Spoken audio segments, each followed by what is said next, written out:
Bonjour. Aujourd'hui, on discute des témoignages des proches, c'est-à-dire comment est-ce qu'on peut renforcer un dossier de parrainage familial avec le témoignage de proches comme la famille, les amis.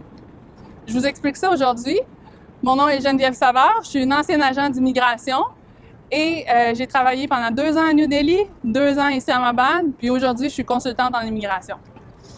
Alors, la première chose, c'est de savoir que c'est possible de faire des lettres et des témoignages pour la famille, les amis, pour renforcer votre dossier. Et c'est d'ailleurs l'un des items dans les preuves que vous pouvez soumettre.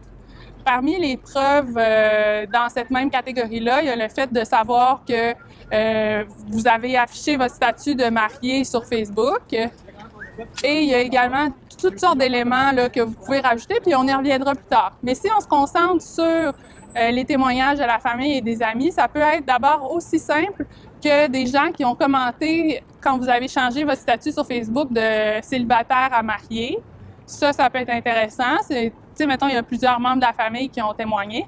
Si on parle d'une lettre à proprement parler, alors à ce moment-là, ce qu'on fait, c'est que la famille ou les amis vont écrire une lettre, ils vont dater la lettre, ils vont dire c'est quand qu'ils l'écrivent. Ensuite, je vais le lire ici parce que c'est des éléments importants. Ils donnent leur nom au complet, leur adresse complète, leur lien avec vous. Donc, par exemple, ils vont dire je suis le cousin de le demandeur principal. Et par la suite, ils vont dire depuis quand est-ce qu'ils vous connaissent. Donc, je suis le cousin du demandeur principal et je le connais depuis 5 ans. Ce qui serait un peu étrange si vous êtes cousin, normalement vous êtes supposé de vous connaître depuis toujours, mais bon, vous comprenez le principe.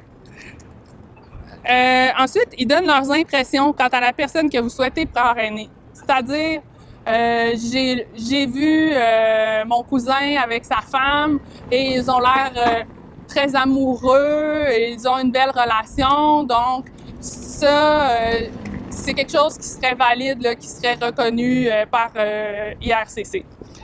Ensuite, il faudrait qu'il mentionne s'il croit que votre amour pour l'autre est vrai.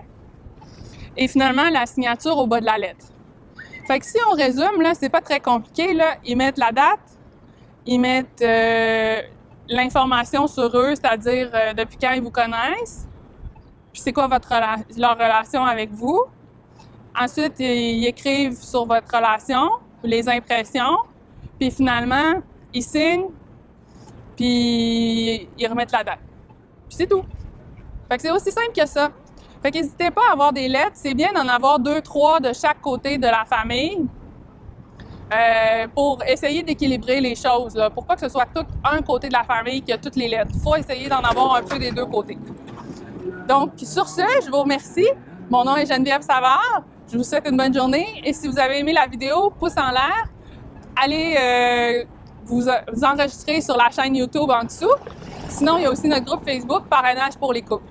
Merci et à plus tard.